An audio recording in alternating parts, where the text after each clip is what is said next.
Buenas tardes, jóvenes.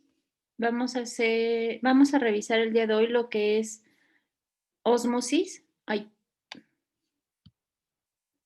¿sí pueden ver la página de YouTube? Sí, sí se ve. Bien. Hola amigos, un saludo de Eficiencia. Hoy vamos a tratar otro proceso muy importante en disoluciones, como es la ósmosis. Vamos a ir directamente al grano. Vamos a empezar definiendo qué es ósmosis.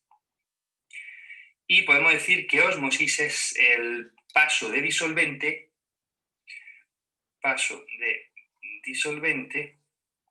a través de lo que se conoce como membrana semipermeable. A través de una membrana semipermeable. ¿Qué es esto de membrana semipermeable? Bueno, pues una membrana que deja pasar a una sustancia, unas moléculas, pero no a otras. En este caso, evidente que deja pasar el disolvente, también dejará pasar algunos solutos, pero no a otros. Es decir, es selectiva.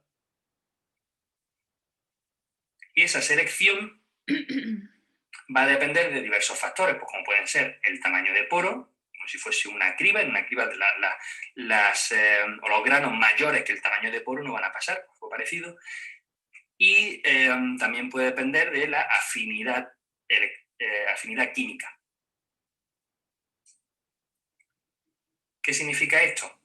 Pues, por ejemplo, si la membrana es de naturaleza liposoluble, apolar, pues no pueden pasar o no van a pasar las moléculas hidrosolubles. La ósmosis es un proceso que ocurre de modo natural, en modo pasivo, es decir, sin gasto de energía, y se conoce como ósmosis directa. Esa ósmosis que ocurre, como digo, de modo pasivo y sin gasto energético. Y vamos a verlo con un ejemplito.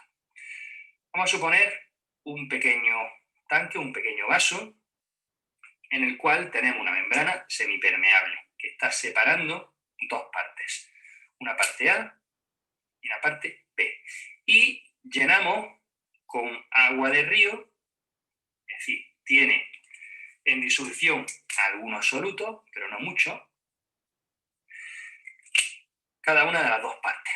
Si ahora añadimos sal, digamos, a la parte B, estamos aumentando la concentración de la parte B, ¿no? Es decir, lo que estamos haciendo es creando una solución hipertónica aquí respecto a esta otra que va a tener menos soluto y que va a ser hipotónica. Digo aquí. Tenemos que la concentración de A va a ser menor que la concentración de B. Siendo A hipotónica, respecto de B, que es hipertónica. ¿Qué ocurrirá aquí?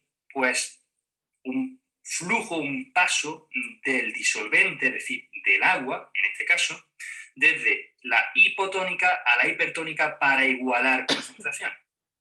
Es decir, hay un flujo, de modo que tras un tiempo lo que podemos observar es lo siguiente. Es una diferencia de altura en la columna de agua a ambos lados de la membrana plasma, de la membrana, ya me he adelantado a lo que viene después, de la membrana semipermeable. Es decir, parte del agua ha pasado desde este lado a este otro, a B, por lo tanto está disminuido y está aumentado. ¿Vale? Tendremos esto. De modo que las concentraciones son iguales. Estaríamos en el estado de equilibrio. Por lo tanto, la concentración de A es igual a la concentración de B. Y en este caso se dice que las soluciones son isotónicas entre sí. Aquí hay que decir que este flujo de disolvente es lo que determina la llamada presión osmótica. Presión osmótica. Y es una fuerza de presión. De hecho, osmosis es un flujo que se establece, una presión que se establece de un lado hacia el otro, en este caso de A a B. Osmosis viene etimológicamente de esto, precisamente de ese flujo, de ese impulso, de ese empuje, ya que osmo significa impulso y sí significa acción, luego es una acción por impulso, en este caso del disolvente, del agua. Esa presión osmótica va a tener un valor, no lo podemos imaginar, un valor concreto, en este caso va a ser aquel, o sea, si nosotros ejercemos una presión en la parte B hacia abajo, la presión cuyo valor contrarreste a ese flujo va a ser el valor de la presión, o equivalente al valor de la presión osmótica. Bueno, esto sería la ósmosis directa. Pero tenemos también, ya muy famosa últimamente debido a las depuradoras caseras, la ósmosis inversa.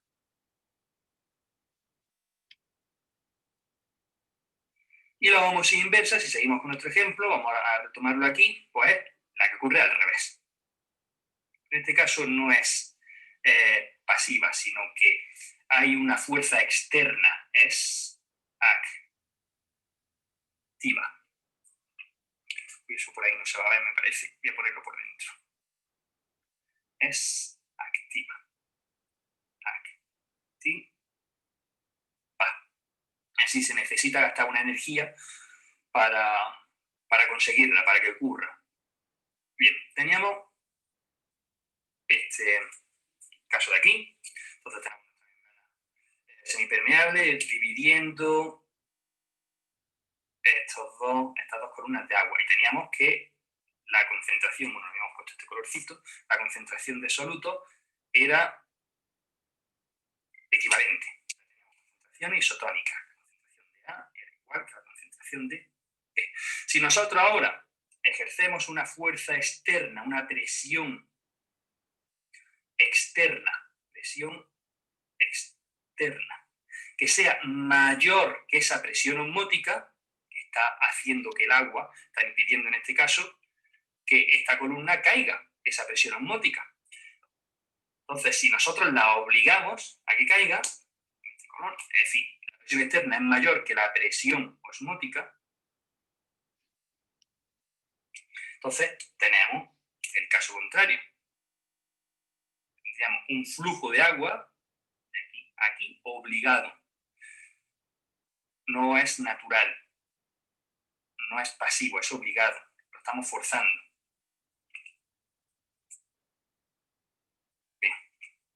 De modo que, dependiendo del valor de esa presión externa, podemos incluso llegar a un caso en el cual, en el cual tengamos aquí una concentración muy hipertónica y aquí tengamos una pues, muy poco concentrada, muy hipotónica. La concentración de A puede llegar a ser mucho más pequeña que la concentración de B. Y este agua puede llegar a ser una agua hiposódica. Por ejemplo, como he comentado antes, en las depuradoras caseras se utiliza este tipo de ósmosis para una bomba en la que está ejerciendo esta presión para, a partir de una membrana semipermeable, podamos nosotros hacer este filtrado y obtener una agua hiposódica y que tenga una menor dureza, menor cantidad de cal. Agua hiposódica, que es recomendable para algunas dietas.